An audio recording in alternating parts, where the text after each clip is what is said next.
අහලා නැද්ද සාරිපුත්තු ස්වාමීන් වහන්සේ කෙනෙකුට කියනවා අසුභ භාවනාව වඩන්න. එයන් රාගෙ වැඩි.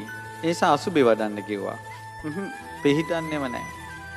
බුදුරජාණන් වහන්සේ ළඟට ගෙන්නන්න ගියා. බුදුරජාණන් වහන්සේට පේනවා කිනාගේ සසර. කල්පනා කරපු විදිය පේනවා සසරේම. දවසක් මෙයා පොකුණක් ළඟ ඉඳගෙන ඉන්නකොට කල්පනා කර කර ලස්සන නෙළුමක් අවුවට එහෙම ටික ටික පරවෙලා යනවා දැකලා. ඒදුරේ මිනිසයා කල්පනා කළා මෙහෙමත් වෙනවනේ අප්පා ජීවිතවලට අපේ ජීවිතවලටත් සොඳුරුව තියෙන අවසානයේ ඔක්කොම නැසී වෙනසී යනවා කියලා කල්පනා කළා සංසාරී දවසක.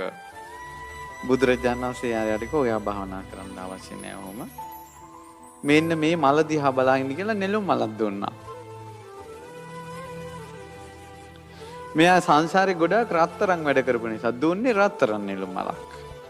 ඉතින් ගිහිල්ලා මේක දිහා බලන්න කිව්වා. අද කාලේ ඔහොම එකක් කළා නම් කොච්චර ආඩාපාලි කියයිද?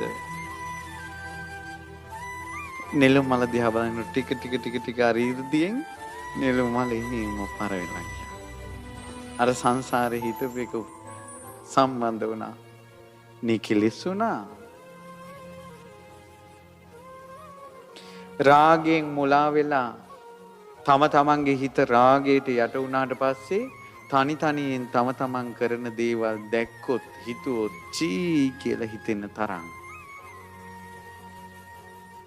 යම් දවසක ඒ රාගේ චී කියලා ඇත්තටම හිතලා නම් විරාගී වෙන්න ඒ සිතවිල්ල වටිනවා. රාගෙන් හිතපු සිතවිලි ලක්ෂයකට වැඩිය ඒ සිතවිල්ල වටිනවා විරාගී වෙන්න.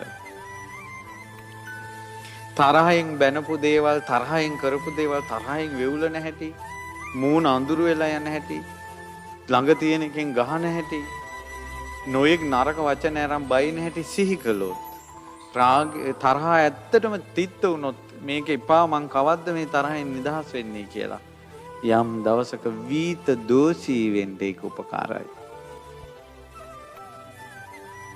තම තමන්ගේ මෝඩකම් ගැන තම තමන්ම සිහි කරලා කලකිරුණොත් තම තමන්ගේ මෝඩකම් හදාගන්න ඒක උපකාරයි.